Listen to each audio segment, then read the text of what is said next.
Bismillahirrahmanirrahim.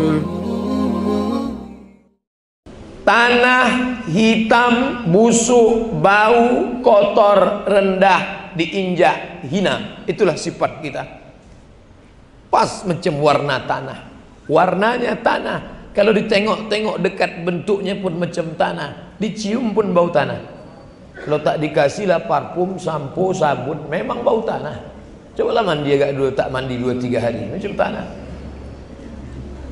Dari dalam tanah naik ke atas tanah, ceramah, mati.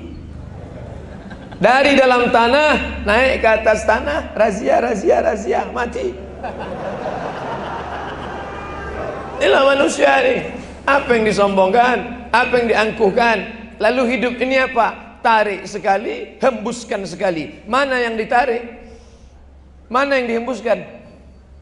Tak lepas daripada Allah. Waktu ditarik Allah, waktu dihembuskan Allah. Kalau tak putus Allah ditarik, hembus Allah 25.000 kali sehari semalam.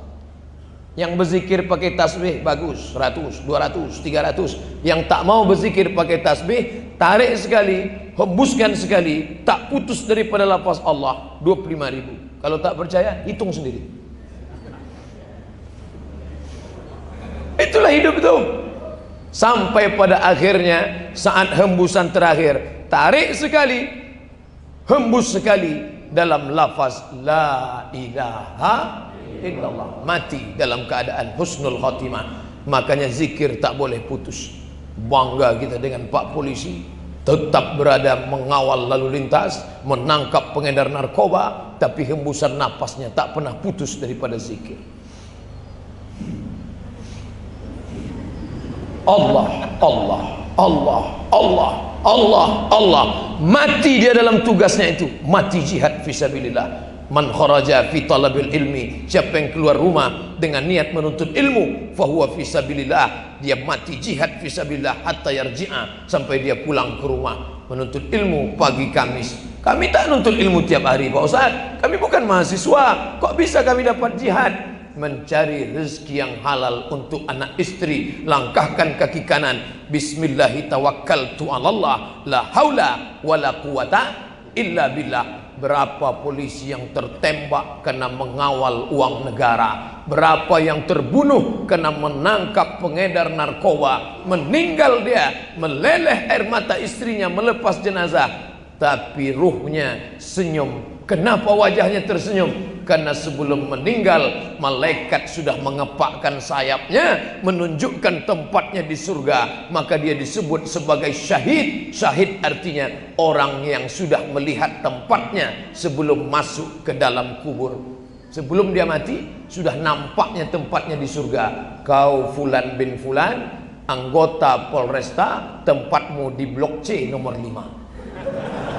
Oh gitu hebatnya orang-orang yang mati syahid itu. Bapak Ibu yang dimuliakan Allah Subhanahu wa ta'ala. Hidup ini singkat, hanya 2 hembusan nafas, sekali ditarik, sekali dihembuskan. Hidup ini singkat, hanya dari azan ke solat. Waktu lahir diazankan. Anak saya pas lahir, saya mengazankannya ke telinga sebelah kanan. Allahu Akbar, Allahu Akbar. Tapi tidak kuat macam itu. Kalau kuat macam itu terkejutlah dia. Allahu Akbar, Allahu Akbar. Lahirnya diazankan, matinya disolatkan. Berapa lama waktu antara azan dan solat? Tertulis di dinding masjid. Dinding ini belum ada. Antara azan dan solat 15 menit. Kecuali maghrib langsung iqamat. Iya kalau kita dapat yang 15 menit. Kalau yang langsung qomat. Oleh sebab itu dunia ini luar biasa dengan berbagai macam godaannya. Tapi setiap Kamis pagi diingatkan mati. Tapi saya tak pula ingin selesai pengajian ini Pak polisi bawaannya mau mati aja.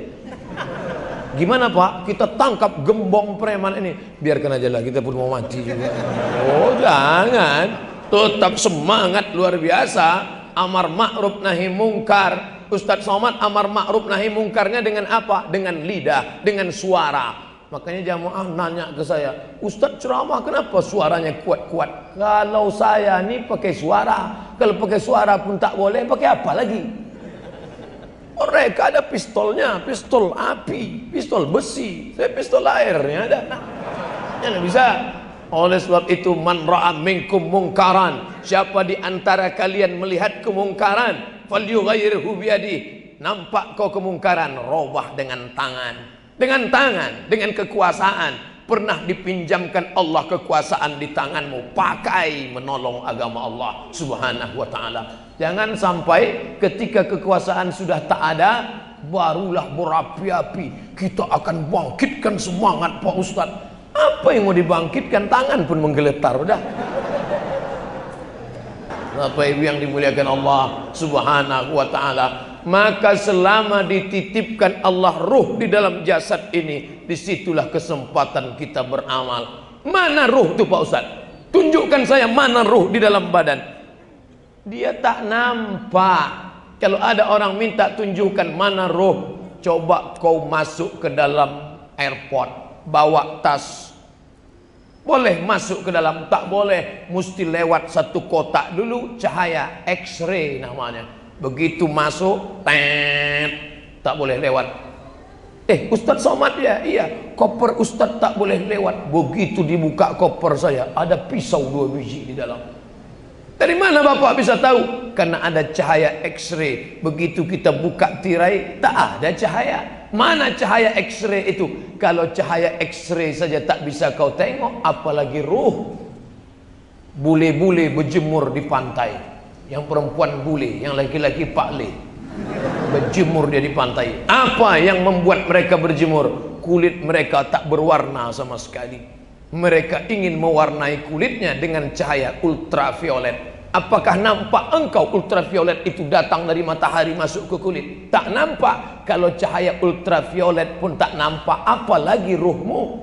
Sudah berapa yang tak bisa ditengok? X-ray tak nampak, ultraviolet tak nampak. Wajah kita sendiri pun tak bisa kita tengok.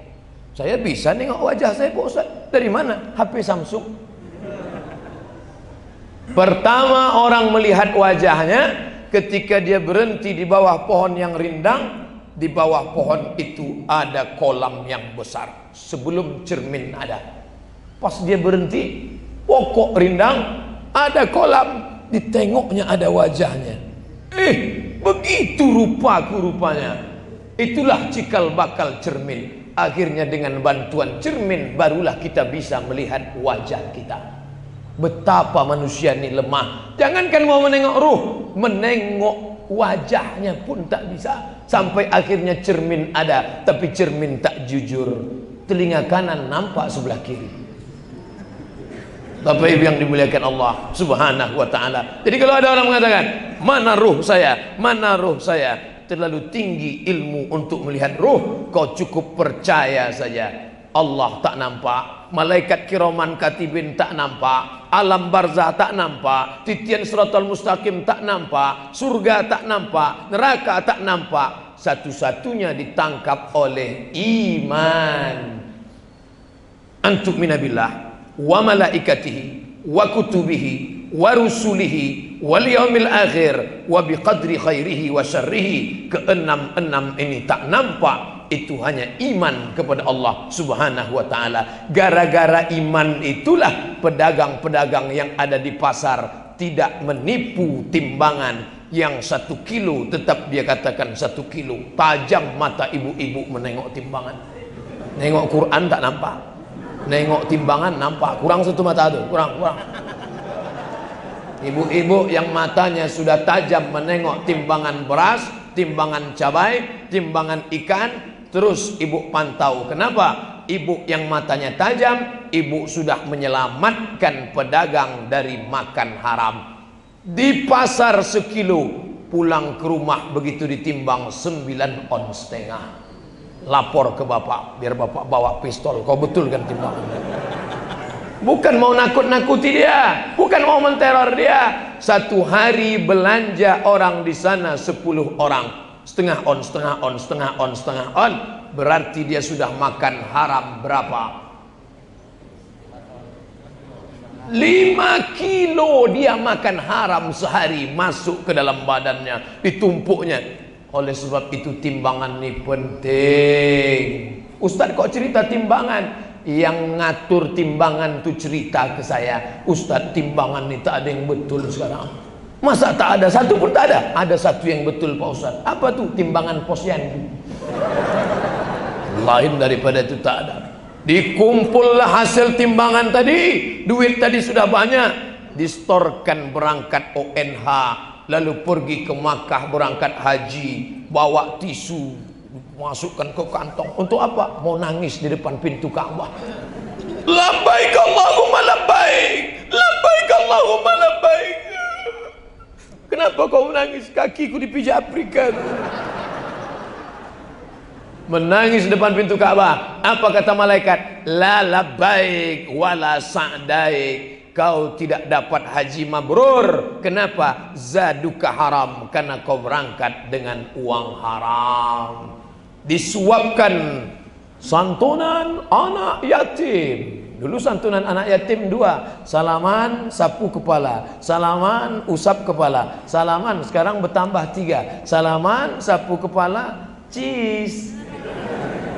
Update status, bahkan streaming pula tuh. Boleh, tak salah. Tapi ketika yang kau kasih hasil dari timbangan yang curang tadi, kulu, makanlah, wa'amfiku, bersedekahlah. Apa yang kau sedekahkan? Min thayyibat, yang baik-baik. Innallaha thayyibun, Allah maha baik. La yaqbalu illa thayyiban, dia tak menerima kecuali yang baik-baik saja. Hasil timbangan yang curang tadi, lalu kemudian dibelikan ke beras, beras masuk rice cooker menjadi nasi, nasi disuap pagi menjadi makanan sarapan pagi. Allahumma barik lana fima razaqtana wa qina azabannar. Yummy. Apa yang terjadi? Lidah makan hasil timbangan haram, dipakai berdoa, Allahumma hdina fiman hadait wa afina fiman afait. Apa kata Allah? Jangan terima doa ini. Kenapa ya Allah? Karena aku haramkan mengabulkan doa dari lidah yang makan haram. Lidah yang kau pakai makan haram hasil timbangan, itu juga yang kau pakai berdoa, tak diterima Allah. Kecuali lidahnya 2, satu untuk makan, satu untuk berdoa. Ibu yang dimuliakan Allah Subhanahu wa ta'ala. Oleh sebab itu, masuk darah, setetes darah, sepinggan, sepiring kita makan, yang jadi darah cuma setetes, masuk ke tangkai jantung, darah menyembur menyemprot naik ke otak, otak yang berpikir diisi darah haram. Maka nasiyatin, ubun-ubun, kadzibatin, pembohong, khati'atin, pendosa, lapendos, lelaki penuh dosa. Kenapa dia itu dosa saja isi otaknya? Dosa, dosa, dosa, dosa, dosa, dosa. Kenapa dosa saja isi otaknya? Gara-gara apa? Gara-gara makan haram, setetes darah masuk ke jantung, disemprot ke otak, maka rusak isi kepalanya semua. Yang salah bukan matanya, yang salah bukan telinganya, yang salah bukan tangannya, yang salah di mana? Ni yang memerintahkan. Kalau anak kecil nampak dia berombak begitu, ini tak nampak lagi, udah keras, udah tua dah. Bapak Ibu yang dimuliakan Allah Subhanahu wa ta'ala, beruntung Bapak Ibu yang punya suami, ibu-ibu suaminya di mana? Di Polresta Barelang, tapi ada pengajian setiap Kamis pagi, berbagai macam ustadz dibawakan kemari. Bapak Ibu yang dimuliakan Allah Subhanahu wa ta'ala, berapa lama ruh berada dalam jasad ini? Ruh dipinjamkan Allah. Raha ya ruhu, ruh artinya bertiup. Kenapa ruh itu disebut bertiup? Karena ketika dia dimasukkan ke dalam badan, ditiupkan, masuklah dia ke dalam. Abdul Somad pun bernyawa, bernapas. Kenapa pagi ini Abdul Somad dimuliakan? Sampai-sampai Bapak pimpinan menyebutkan nama penceramah kita Ustadz Abdul Somad. Saya bangga sekali nama saya disebut. Luar biasa. Saya tak pula ingat nama Bapak. Nama kita disebut. Itu salah satu adab luar biasa. Nama Ustadz Abdul Somad dari Kabupaten Pelalawan, yaitu Provinsi Riau Daratan, dan hadir bersama kita mengajar di UIN Suska. Bisa disebutkan semua. Ini penghormatan luar biasa.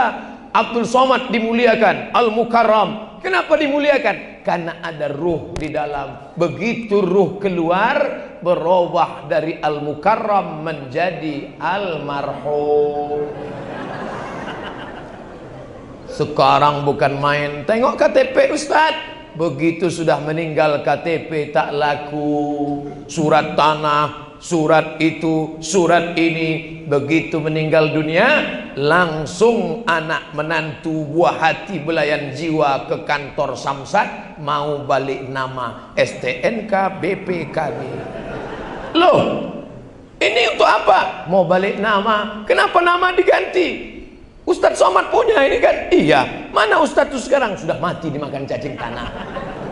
Kenapa diganti nama orang lain? Karena Pak Polisi tak mau menangkap almarhum. Bapak Ibu yang dimuliakan Allah, apa yang kau sombongkan? Apa yang kau banggakan, hai Abdul Somad? Kau hanya akan menjadi santapan cacing tanah. Tapi kalau saya mati, cacing tanah tak terlalu senang, tak terlalu. Tengoknya, sup tunjang gitu.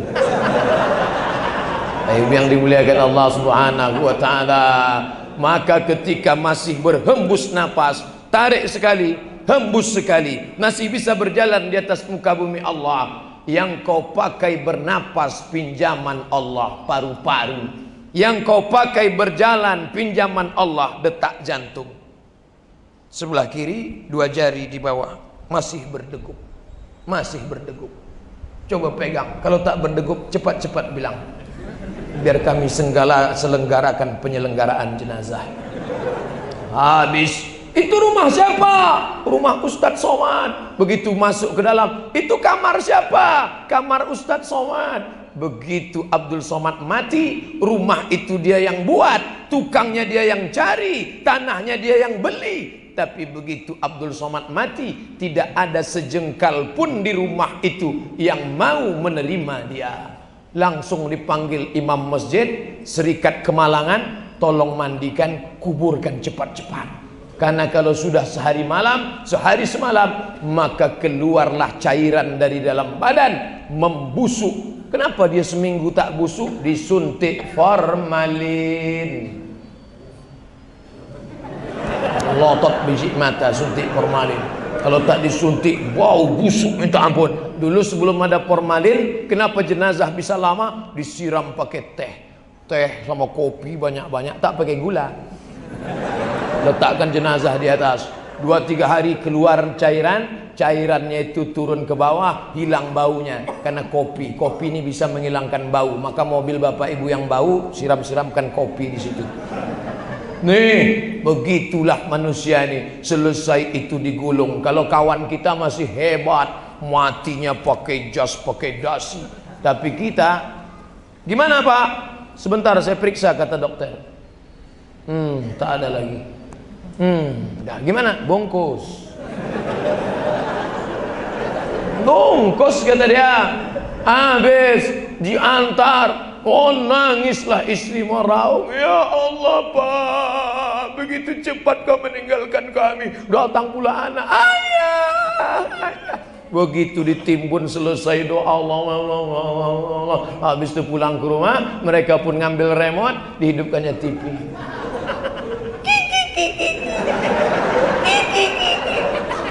Mana yang katanya buah hati belayan jiwa? Harta yang dulu katanya ini harta kita bersama, Ma. Iya, tapi begitu mati apa yang terjadi? Harta berubah menjadi gono gini.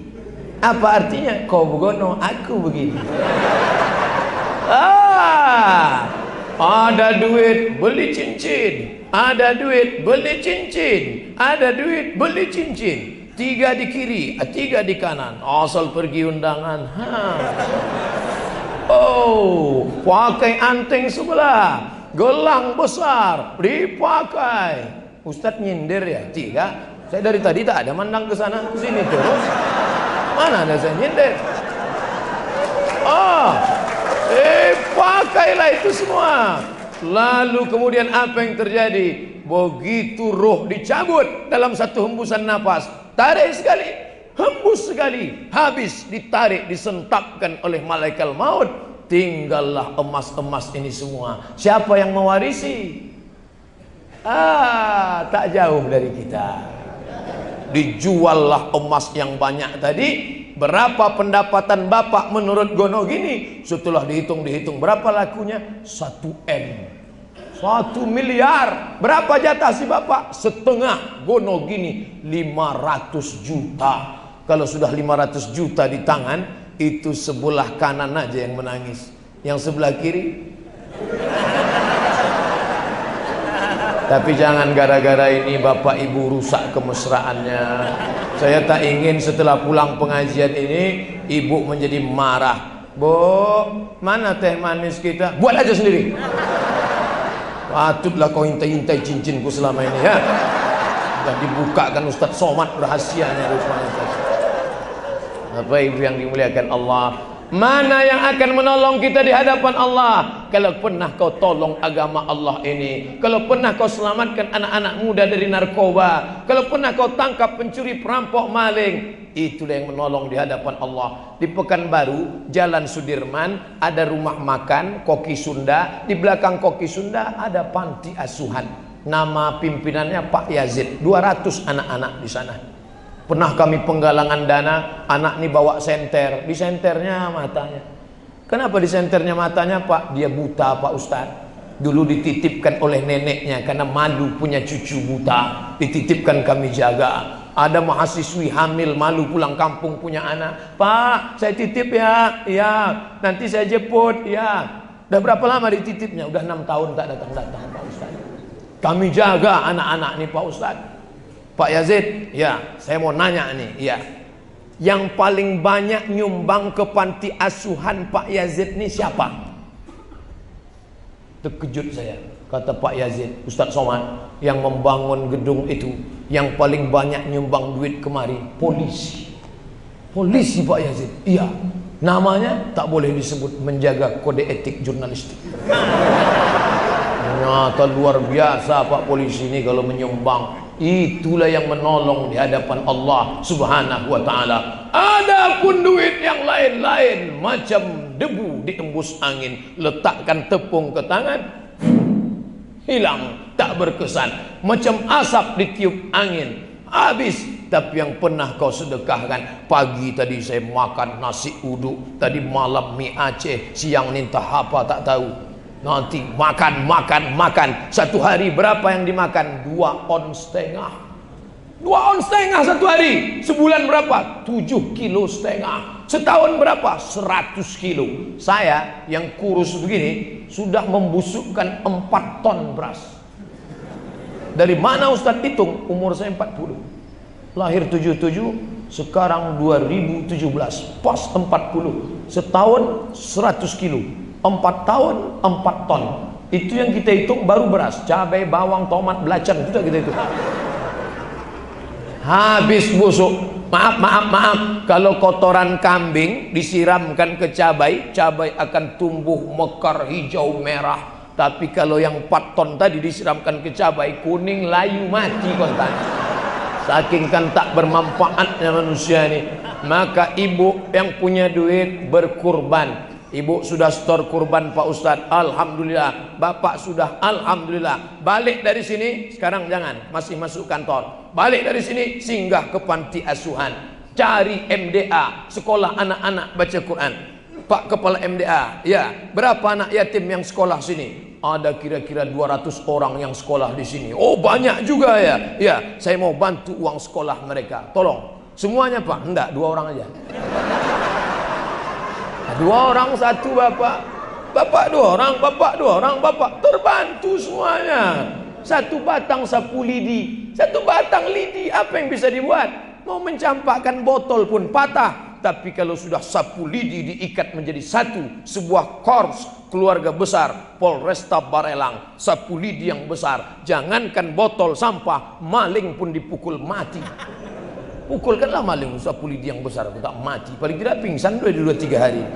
Bapak Ibu yang dimuliakan Allah, bangga ibu-ibu punya suami, bangga pula bapak-bapak punya istri. Kenapa? Dunianya dapat, akhiratnya dapat. Suamimu di mana? Suami saya polisi. Tengok nih foto seragamnya, ganteng kan? Bangga kita. Saya aja yang ceramah di sini bangga. Apa Ibu yang dimuliakan Allah Subhanahu wa taala. Oleh sebab itu, sebelum napas ini dicabut, berbuatlah. Ustaz Somad, memangnya nanti dicabut juga? Mati juga. Saya sudah hitung, insya Allah mati tahun 2040. Loh, kok bisa Ustaz hitung? Lahir 77, Nabi meninggal umur 63. Setelah saya hitung 63, 2040. Insya Allah.